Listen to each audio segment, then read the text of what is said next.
C প্রোগ্রামিংয়ে efficient code লেখার জন্য looping কিন্তু একটা দারুণ জিনিস। একই কাজ বারবার করতে হলে আমরা কি করি? ওখানেই তো লুপের আসল খেলা। চলুন আজ আমরা এটাই দেখব, কিভাবে রিপিটেটিভ কাজগুলোকে সহজ করে ফেলা যায় আর কোডকেও আরও ঝকঝকে করে তোলা যায়। তো আর দেরি কেন, চলুন শুরু করা যাক।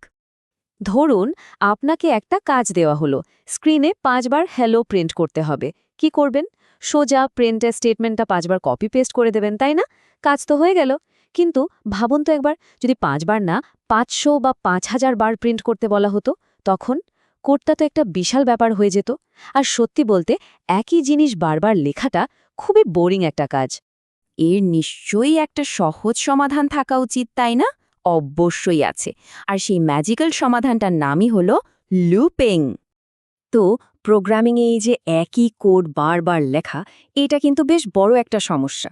এর জন্য কোড ম্যানেজ করা কঠিন হয়ে যায়, দেখতেও ভালো লাগে না, আর ঠিক এই জায়গাতেই লুপ একটা হিরোর মতো এন্ট্রি নেয়। আচ্ছা, তাহলে আসল প্রশ্নটা হলো, আমরা কেন লুপ ব্যবহার করব? দেখুন, প্রথম আর সবচেয়ে বড় কারণ হলো এটা আমাদের একই কোড বারবার লেখার হাত থেকে বাঁচায়। এর ফলে কি হয়, প্রোগ্রামের সাইজ অনেক কমে আসে, মানে কোডটা আরও বেশি এফিশিয়েন্ট হয়। আর সবশেষে কোডটা অনেক বেশি রিডেবল বা পড়ার উপযুক্ত হয়, মানে পরে কেউ যখন কোডটা দেখবে সে খুব সহজেই বুঝতে পারবে কি হচ্ছে।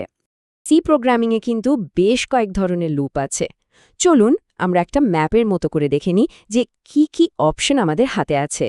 এটা আমাদের পুরো কনসেপ্টটা ধরতে খুব সাহায্য করবে। ব্রডলি বলতে গেলে লুপ হচ্ছে দুই ধরনের, এন্ট্রি কন্ট্রোলড আর এক্সিট কন্ট্রোলড। নাম শুনেই কিন্তু অনেকটা বোঝা যাচ্ছে, তাই না? এন্ট্রি কন্ট্রোলড লুপগুলো অনেকটা গেটের দারোয়ানের মতো, মানে লুপের ভেতরে ঢোকার আগেই সে কন্ডিশন বা শর্ত চেক করে। ফর আর ওয়াইল লুপ হলো এর উদাহরণ।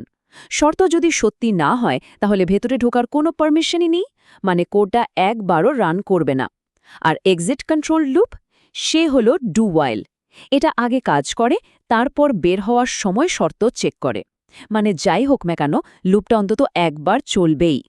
তো থিওরি তো অনেক হলো, চলুন এবার সরাসরি প্র্যাকটিক্যালে যাওয়া যাক। আমরা এখন প্রত্যেকটা লুপকে আলাদা আলাদাভাবে দেখব। এগুলোকে ভাবতে পারেন একজন প্রোগ্রামারের টুলকিটের এক একটা পাওয়ারফুল টুলস হিসেবে। আমাদের লিস্টে প্রথমে আছে ফর লুপ। আগেই বলেছিলাম এটা একটা এন্ট্রি কন্ট্রোলড লুপ, আর এর সবচেয়ে বড় সুবিধে হলো এর স্ট্রাকচারটা খুবই কম্প্যাক্ট। কখন এটা ব্যবহার করার সবচেয়ে ভালো? যখন আপনি একদম নিশ্চিতভাবে জানেন যে লুপটা ঠিক কতবার চালানোর দরকার পড়বে। এর সিনট্যাক্সটা একবার দেখুন, কি সুন্দর তাই না? একটাই লাইনের মধ্যে সবকিছু বলে দেওয়া আছে।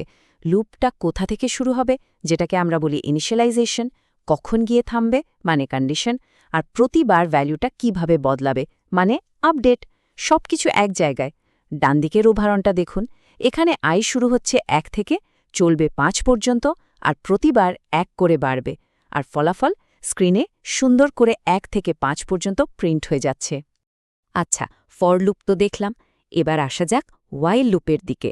এটাও কিন্তু একটা এন্ট্রি কন্ট্রোলড লুপ, মানে সেই গেটের দারোয়ানের মতোই। এর মূল ব্যাপারটা হলো লুপের ভেতরের কোড রান করার আগেই কন্ডিশনটা চেক করা হয়। এর মানে কি দাঁড়ালো? যদি প্রথমবারই কন্ডিশনটা মিথ্যা হয় তাহলে লুপটা কিন্তু একবারও চলবে না, 0 টাইমস। ওয়াইল লুপের সিনট্যাক্সটা বেশ সিম্পল, শুধু ওয়াইলের পর ব্র্যাকেটের ভেতর কন্ডিশনটা বলে দিতে হয়। ডান দিকের উদাহরণটা দেখুন, যতক্ষণ আয়ের মান 5 বা তার কম আছে ততক্ষণ লুপটা ঘুরছে, আর দেখুন কাজ কিন্তু একই হচ্ছে, আউটপুট সেই 1 থেকে 5 পর্যন্তই আসছে। ওকে, এবার একটু অন্যরকম লুপের সাথে পরিচিত হওয়া যাক। এটাই আমাদের একমাত্র exit controlled loop, do while loop. এর আসল টুইস্টটা কোথায়? এখানে লুপের ভেতরের কোডটা আগে রান করে আর কন্ডিশন চেক হয় পরে। আর এটার একটা গ্যারান্টি আছে, কন্ডিশন সত্যি হোক বা মিথ্যা, লুপটা অ্যাটলিস্ট একবার চলবেই। এর সিনট্যাক্সটা একটু খেয়াল করে দেখুন তো, ওয়াইল কন্ডিশনের শেষে একটা সেমিকোলন আছে। এটা কিন্তু ফর বা ওয়াইল লুপে থাকে না, তাই এটা মনে রাখা জরুরি। উদাহরণটা দেখুন, এখানেও আউটপুট 1 থেকে 5, কিন্তু মনে রাখতে হবে এখানে প্রথমে কাজ হচ্ছে, তারপর কন্ডিশন চেক হচ্ছে।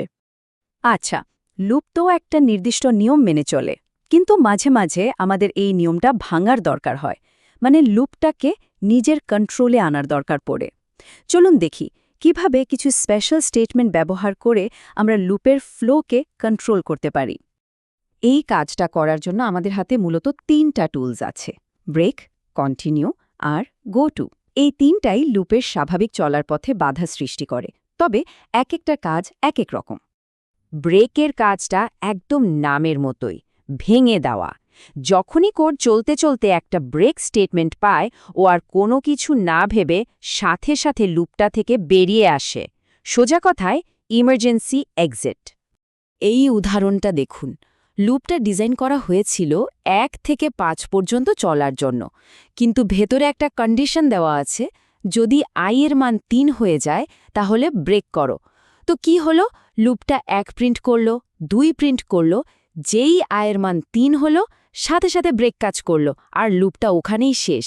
তাই আউটপুট দেখুন, শুধু 1, 2। এরপর আসছে কন্টিনিউ। এটা কিন্তু ব্রেকের মতো অতটা কঠোর না। ব্রেক তো পুরো লুপটাকেই থামিয়ে দেয়, কিন্তু কন্টিনিউ বলে, আচ্ছা এই স্টেপটা বাদ দাও, কিন্তু পরের স্টেপ থেকে আবার চলো। মানে ও শুধু কারেন্ট ইটারেশনটা স্কিপ করে পরেরটাতে চলে যায়। এই কোডটা দেখুন, এখানে যখন এর মান 3 হচ্ছে তখন কন্টিনিউ স্টেটমেন্টটা কাজ করছে। এর ফলে ওই 3-এর জন্য যে প্রিন্ট স্টেটমেন্টটা ছিল সেটা স্কিপ হয়ে যাচ্ছে।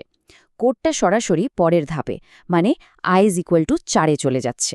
আর কারণেই আউটপুটে 3কে দেখা যাচ্ছে না, আমরা পাচ্ছি 1, 2, 4, 5। শেষমেশ গো টু স্টেটমেন্ট। এটার কাজ হলো কোডের ফ্লোকে এক লাফে অন্য একটা নির্দিষ্ট জায়গায় পাঠিয়ে দেওয়া, যেখানে একটা লেবেল দেওয়া আছে। তবে একটা কথা বলে রাখা ভালো, গো টু ব্যবহার করলে কোডটা অনেক সময় খুব জটিল আর অগোছালো হয়ে যায়, যেটাকে আমরা স্পেগেটি কোড বলি। তাই ভালো প্রোগ্রামাররা সাধারণত এটাকে এড়িয়ে চলেন। এখানে দেখুন, যখনই এর মান 3 হচ্ছে, গো টু অ্যানাদার স্টেটমেন্টটা প্রোগ্রামকে বলছে সবকিছু বাদ দিয়ে সোজা অ্যানাদার লেবেলে চলে যাও। ফলে লুপের বাকি স্টেপগুলো আর রানই করছে না। প্রোগ্রামটা জাম্প করে লেবেলের পরের লাইনটা এক্সিকিউট করছে। এভাবেই লুপটা মাঝপথে শেষ হয়ে গেল। আচ্ছা, যেখান পর্যন্ত তো আমরা লুপের বেসিকগুলো দেখলাম, চলুন এবার একটা প্রো টিপ শেয়ার করি। এটা আপনার কোডকে আরও স্মার্ট আর ক্লিন করে তুলবে। সি প্রোগ্রামিংয়ে একটা মজার ব্যাপার আছে। এখানে 0 মানে হলো ফলস, আর 0 ছাড়া অন্য যে কোনো সংখ্যা, পজিটিভ বা নেগেটিভ, সেটাকে ট্রু হিসেবে ধরা হয়। তো এই লজিকটা ব্যবহার করে আমরা আমাদের কন্ডিশনকে আরও ছোট করে ফেলতে পারি। যেমন while I not equal to 0 লেখার কোনো দরকার নেই, এর বদলে শুধু while I লিখলেই চলে। দুটোই একই কাজ করে, কিন্তু পরেরটা দেখতে অনেক বেশি প্রফেশনাল আর ক্লিন। তো এত আলোচনার পর প্রশ্ন হলো, কখন কোনটা ব্যবহার করব? এই টেবিলটা হলো পুরো আলোচনার একটা কুইক সামারি। সোজা কথায়, যদি আপনি জানেন লুপটা কতবার ঘুরবে, চোখ বন্ধ করে ফর লুপ ব্যবহার করুন। যদি পুনরাবৃত্তির সংখ্যাটা অজানা থাকে কিন্তু একটা কন্ডিশনের ওপর নির্ভর করে, তাহলে ওয়াইল লুপ। আর যদি এমন কোনো সিচুয়েশন আসে যেখানে লুপটা অ্যাটলিস্ট একবার চালাতেই হবে, তখন ডু ওয়াইল হলো আপনার সেরা বন্ধু। আশা করি এখন থেকে আপনার প্রজেক্টে সঠিক লুপটা বেছে নিতে আর কোনো সমস্যা হবে না। আসল চ্যালেঞ্জটা কিন্তু কোডের পারফরম্যান্স আর রিডেবিলিটির মধ্যে একটা সুন্দর ব্যালেন্স তৈরি করা।